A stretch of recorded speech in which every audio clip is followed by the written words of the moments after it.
himself because Miriam didn't really know that Jaleel was a deadbeat daddy.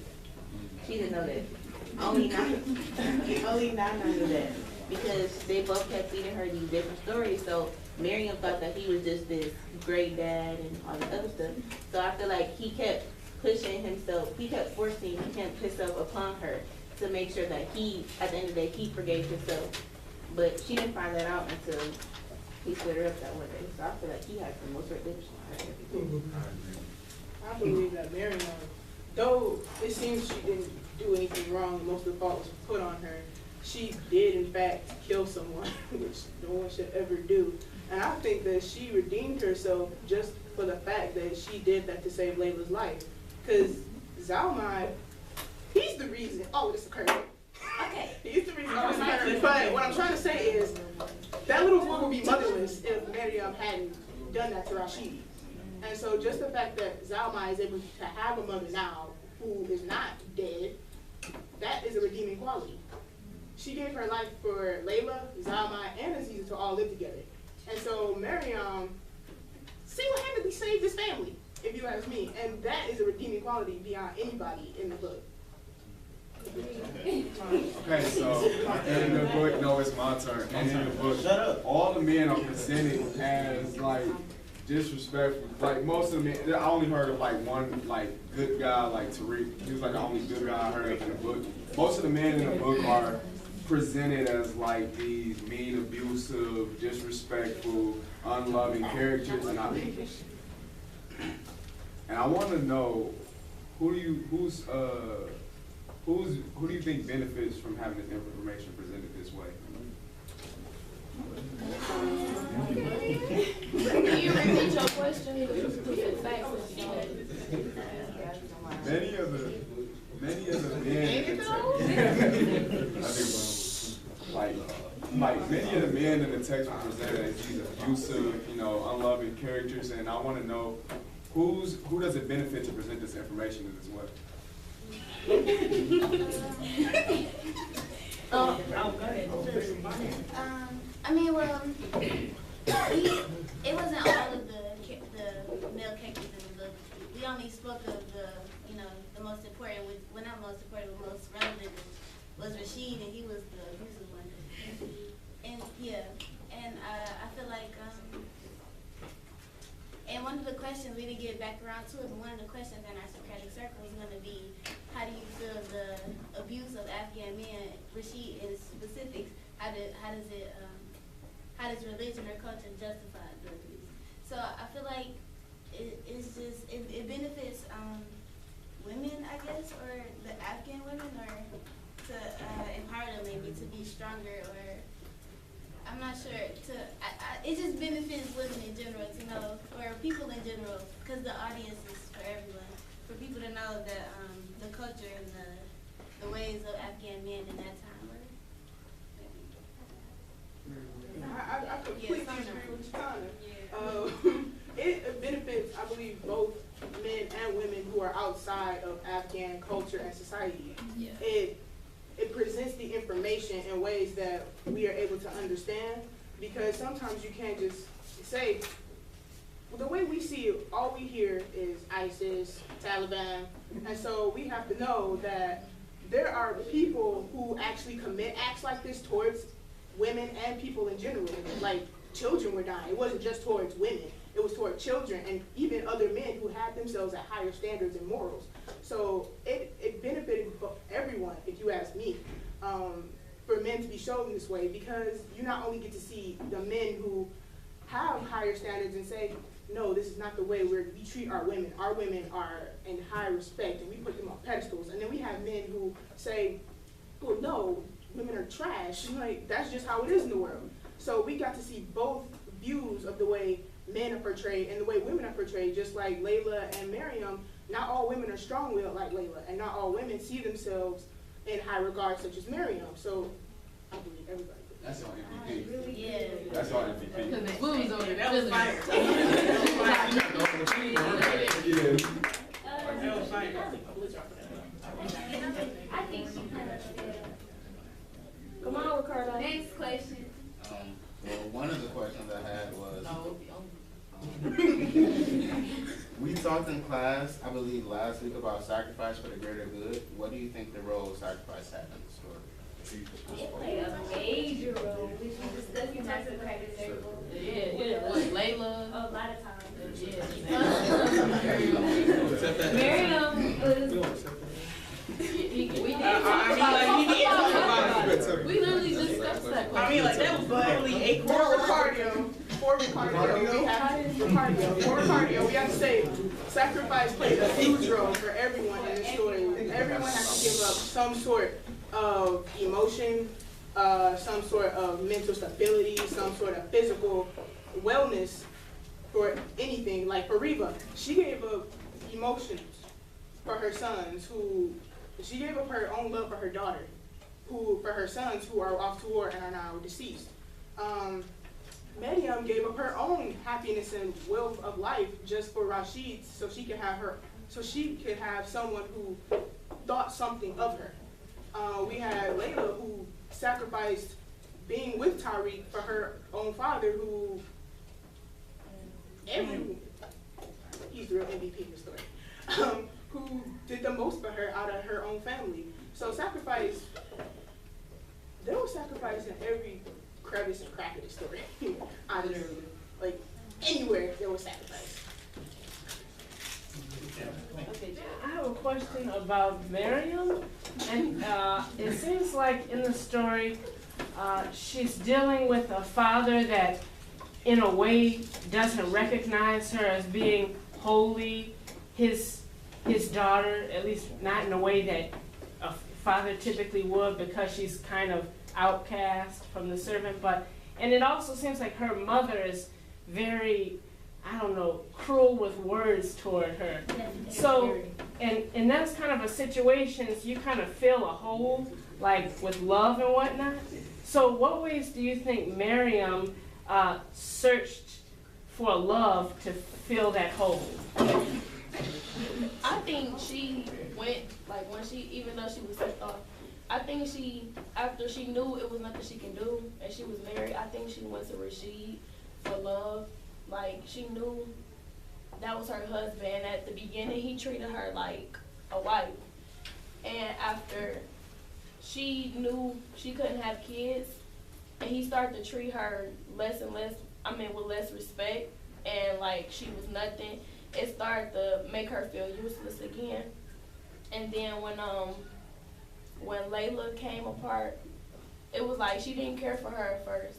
But then again, after she stood up for her, it was like nobody has never done that for me before. So it's like she tried to build a stronger connection with her and Aziza, and that's where she found her love. Like, she knew they loved her and she loved them. So that's where she went. Yeah. okay, well, I think her yearning for love was like the reason she tolerated the abuse from Rashid, because any woman who knows how to be loved, like, they say your first love is your father, and he sets the standard for like how men are going to treat you in your future, whatever. She didn't get love from Rashid or Jaleel. She actually was abandoned by Jaleel. So when she went to Rashid, she was treated well at first, and then he began to abuse her. But then she noticed, like, okay, well, I'm just gonna try to make him happy anyway. I'm gonna try to do this. I'm gonna try to do this. I think she was very tolerant because she wanted him to love her so bad. She'd never been loved before. I have a question about Rashid. So you guys might have touched on him, I might have missed it, but like, why do you think Rashid was so abusive and so disrespectful towards women? I think it was, I think not even just toward women. I feel like if, besides his son, because that's who he wanted, if it was anybody, he would have been like that because of the fact he was just angry inside. Like, when he lost his son, it was really nothing he can do but continue to ask these women for babies. So it was like, you're not giving me what I want. I'm not going to treat you like nothing. So I feel like if it was anybody, he would have treated them like that. And he lost his job because he got into an altercation with somebody. He was just angry inside. Like, he didn't know how to handle his emotions. and stuff like that. He took all his problems on everybody else, but instead of facing them himself. I feel like a lot of men in the African culture, they were insecure women, and I feel like, I worked on it. But you can, I feel like, cause he was, in the story, they talked about how women, once at a time, they held power and they were in higher authority and things like that. And then the Taliban came and they placed all these rules on women, saying they had to wear burqas, they couldn't show their face, they couldn't be out without their husbands or a man that was related to them. And I feel like women were more, they were smarter than men. I feel like, and the men knew that. So that made a lot of men insecure to the fact that, oh, this woman might be smarter than me, she might be stronger than me mentally and sometimes physically. So I feel like he kind of, like I said before, women, they had all the areas that men lacked in. So I feel like that kind of made Rashid feel like I have to make her feel weak mentally or make her feel weak physically in order for her to understand that I'll run it.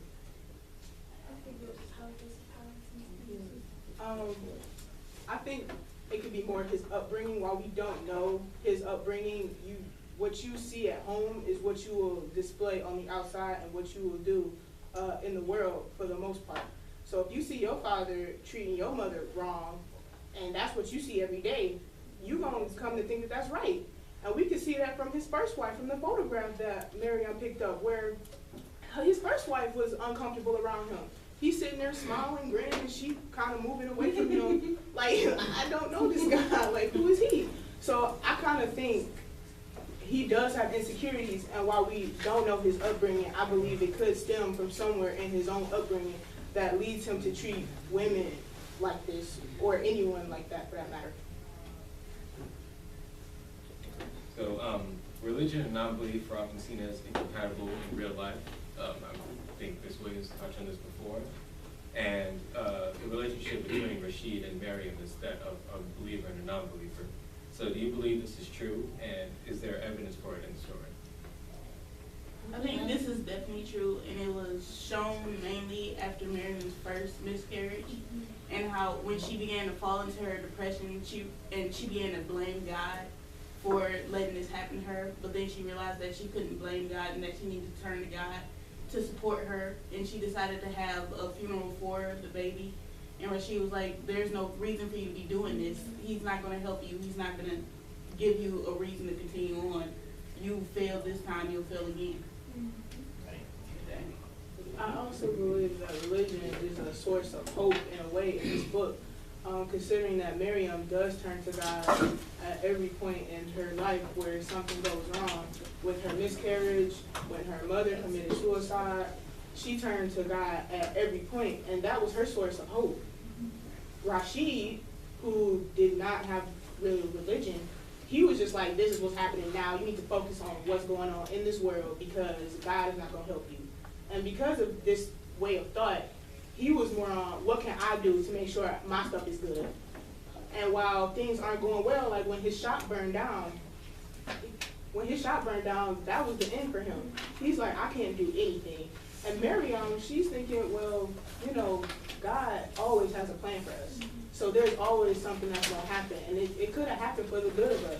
But of course, because he's thinking, I guess you could say in his worldly thoughts, that I'm the man and I'm the only way to provide, this is the end.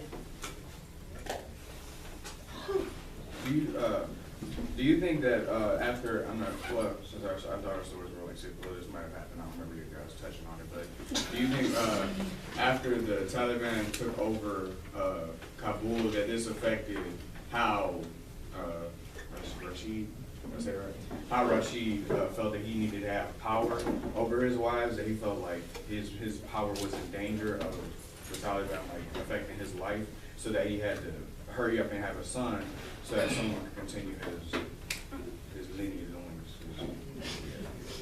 Well, actually, when the Taliban came, he celebrated their appearance because he was happy about the rules that they had set about against women, because this was already the way that he was treating Layla and Miriam, so it just supported him and his actions, and he began to, really to him, the only thing he had to do was grow a beard So it wasn't doing anything against him to begin with. It just reinforced the rules that he had already said about in his own. They all look like Ross. Oh, so you got to grow a beard? Yeah, you have to grow it like this. They got really Okay, final question, if there is. Alright, so what do you think the power of a man came from? The religion or like their physical strength and stuff? It depends what. I believe that they, I think that they use religion to begin like that, but then they began to see that their physical strength would far outweigh a woman's physical strength, and Rashid for sure took advantage of that to try and keep them and remind them that he was in power over them and that there was nothing they could do about it. But even still, they tried to find little ways to rebel against him.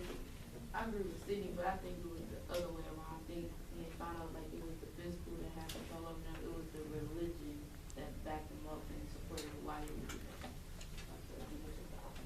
Yeah, the religion did play a role because many people, I'm not saying many, but some people, they live their lives through their religion. And so when someone comes up and says, God says do this, then if you're in religion, you're gonna be like, yeah, I should probably do this because God said to do that. So it was not only their physical power that they already knew they had strength over women, but it was the religion that set it into stone because many people believe that religion is the end all be all. And so like do you think religion that's like cause of the problem there between the man and woman? Do you think the religion was the problem between the man and the woman? That's what you asked. I don't believe religion is the problem between the man and the woman. It's just the way each gender thinks. If you think you're powerful and then you big and bad, then obviously you're gonna try to force that aura or persona onto somebody who is weaker than you. So I don't really think it's the religion. It's more of your own mindset and what you really want to do. That's all, folks. All right.